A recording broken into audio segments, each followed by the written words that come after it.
All right, we're talking summer safety. Could the makeup that you wear every day actually be hurting you at the same time that is beautifying you? Well, we're going to get the answer from Dee Dee Nichols. She's from Dee Dee Nickel Beauty. And we're talking first about shelf life. A lot of people can spend upwards $30, $40 on a mascara. Yes. But it doesn't last forever. It doesn't last forever. The absolute most you would ever want to keep a mascara is 2 months. And that's on the outside of that. I would say probably more like a month, month and a half. The moment you open that, air goes in there and it starts creating bacteria. So you don't want to keep that very long at all, which is why I love drugstore mascaras. They get the job done, and you're not spending $40 on something you're going to throw away in a month. And you don't want, and it's almost like people hang on to it because they don't want to throw it away because they spent so much on it. Exactly. And let's be real. Does anyone really know if you're using a $40 mascara on your eyes? No. And the moment, the other thing I see people doing is kind of pumping to get the product out. Totally guilty of it. See, everybody. And yeah, that you're just pumping air in there. It's going to dry out. It's going to and also add bacteria, so you want to be careful.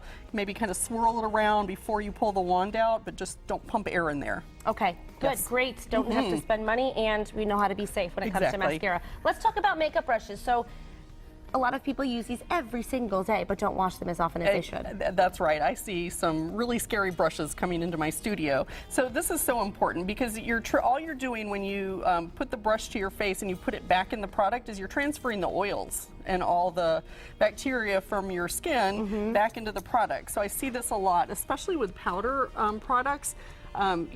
Sometimes you'll find, like, if you're using the brush or an applicator like this and you get the oils and you're trying to blot and you put it back in there, you'll get like a little film on the top. I think everybody's seen that before. It gets a little cakey, right? So I prefer a brush to these sponges. The sponges are just going to hold the oil, and you're just going to keep doing that over and over again. And the same thing with the little puff applicators that come in there. Basically, if an applicator comes with a product, throw it away.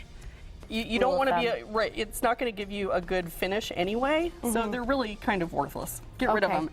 Invest in some brushes. Just make sure you keep them clean. I use a mild baby shampoo to wash mine maybe once or twice a week. But in between, I use these wipes that you can buy at any discount store. These are alcohol-free, so just make sure that you get those so they don't dry out the bristles of your brushes. That's very important. And use those for on the go, just in between. Exactly. Thorough washing. Exactly. And to store them, if you don't store them right, they can also harbor bacteria and pick up bacteria. So you suggest storing them in a roll like this? I do. If they're rolling around in your drawers somewhere or they're on the bathroom counter, they're just picking up bacteria. So invest in a brush roll or even just a nice cosmetic bag, somewhere where you can keep them all together and make sure that they're all clean. And then you feel fancy when you open them up to do your makeup. You feel like a professional makeup artist. Exactly. There you go.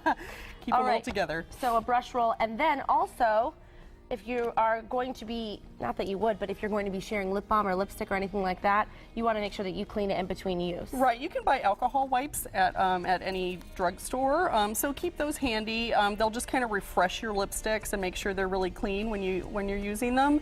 The other thing is you don't want to keep cream products more than 6 to 9 months.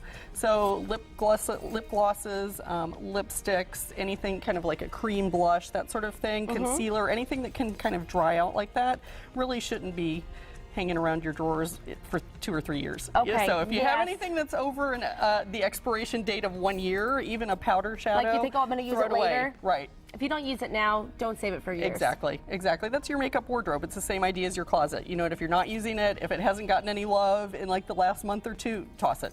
Toss it, exactly. So we know mascara is no more than 2 months. 2 months is the max. Tops. Anything creamy, 6 to 9 months. And that includes your foundation, concealer, anything creamy or liquid. What about brushes? Do those have a shelf life as well? They don't. You know, if you buy a high quality brush, I've had the same brush roll for 15 years.